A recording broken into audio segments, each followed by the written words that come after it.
Kapag ikaw ay messenger ng Panginoon, wala kang karapatan dapat sa sarili mo.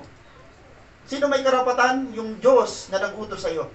Ito ho ang problema ngayon sa mga Kristiyano. Sa panahon natin ngayon, maraming Kristiyano sa panahon natin na hindi na ho matatapang. Sa Bible, yung mga disipulo ng Panginoon, sabi ng mga tao, mga Pariseo, mga Saduceo, wag kayong mangangaral patungkol kay Kristo. Lalo na sa sinagoga.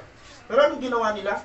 Nangaral pa rin sila, pumapasok sila sa sinagoga, nangangaral sila patungkol kay Kristo kahit may magalit. Kahit may mga taong aayaw, at kahit may mga tao ho na hindi makikinig. Ang mga disipulo, alam nila kung sino nag-utos sa kanila. Yung boldness nila, yung tapang nila, hindi galing sa mga tao, galing sa Diyos nila. Kapatid, ang salita ng Diyos ay pinipreach na may tapang. Ang salita ng Diyos ay pinipreach, may tamaan man, may masagasaan man, may masaling man, kailangan mong i-preach ito dahil sino ang master natin? Panginoon at hindi tao. Preach it with boldness.